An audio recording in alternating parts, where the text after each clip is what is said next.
imagine Friedrich Nietzsche, the philosopher of raw power, test driving a completely silent 2024 electric vehicle? I mean, he would absolutely hate it. Welcome to today's deep dive. Yeah, he really would. It's such a fun thought experiment. Exactly. And looking through the stack of sources you shared with us, from historical, philosophical text to modern EV engineering breakdowns, we're taking on a really fascinating mission today. We are playing a fantasy game. Right, like what happens if we put the greatest historical philosophers in the driver's seat of a modern EV? For you, the listener, it sounds kind of absurd, but it actually reveals a ton. Yeah, giving these thinkers the keys Mm. reveals exactly how their ancient theories map perfectly onto the features of today's technology. It really exposes the core mechanics of how they viewed the world. We aren't just looking at what they thought, but, well, seeing those worldviews translated into torque, batteries, and motors. So I want to start off with Epicurus. Going through the notes on his worldview, I kept thinking, is driving an EV basically like putting noise-canceling headphones on your soul? Oh, wow. That is actually a brilliant way to frame it. I mean, people often misinterpret Epicurus as a guy who just loved lavish banquets and excess. Right, the whole Epicurean delight stereotype. Exactly. But his actual philosophy was centered on eliminating stress and pain to achieve, ataraxia. That's the total absence of disturbance. Okay, so he valued what the sources call catastamatic pleasure, meaning what exactly? Like a baseline level of joy. Yeah, think of it as the pleasure of a stable, anxiety-free state. You aren't chasing a high, you are simply existing without friction. Makes sense. Now compare that to a standard combustion engine. It is literally thousands of controlled explosions per minute. Right, the engine is vibrating, the gears are grinding. You have to constantly shift to avoid stalling. Exactly.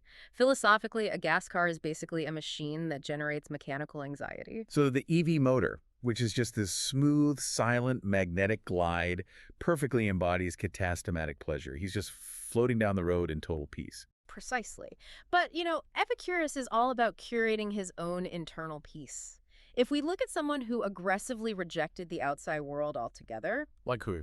well, someone like Diogenes the Cynic, the motivation shifts entirely with him. Wait, I have to stop you there.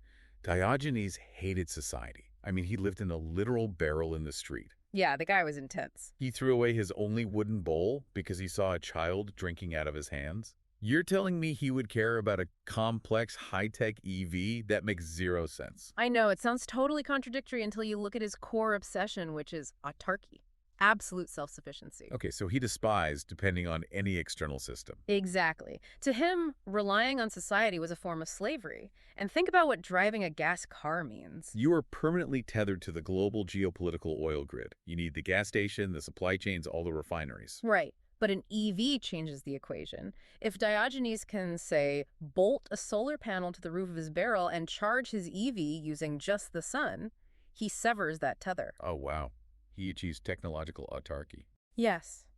He is generating his own fuel independently, completely off the grid. He'd gladly roll silently past gas stations, just mocking the drivers as slaves to the price per barrel. That is such a great image. But, I mean, Diogenes solves the problem by retreating from society entirely. What if you can't live in a barrel? Right, yeah. What if you have to share a crowded city with millions of others? That requires a completely different framework.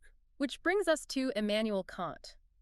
Kant believed in pure rationality and universal rules. Right, his famous categorical imperative, basically arguing that you should only take actions that make sense if everyone in the world did them simultaneously. Spot on.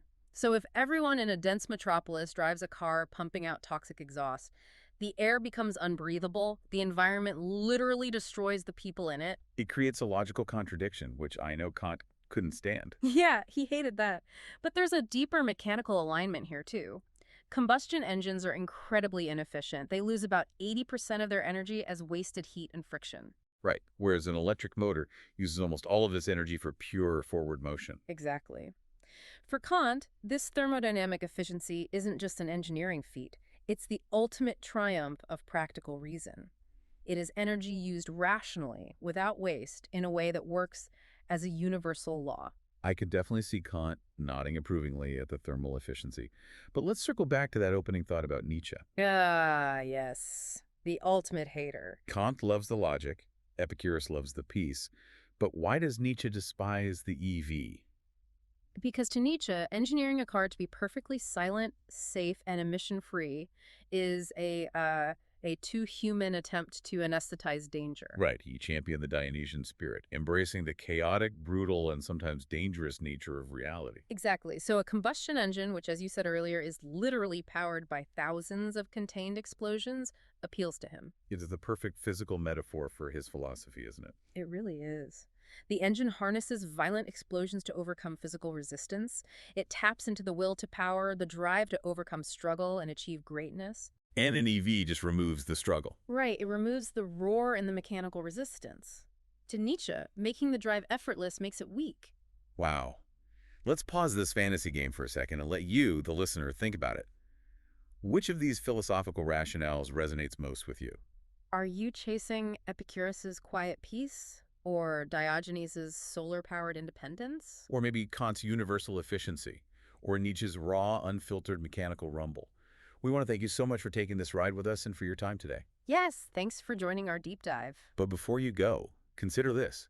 If our choice of transportation subconsciously reveals the ancient logic we follow, what do the rest of our everyday technological choices say about the unspoken philosophies governing our lives?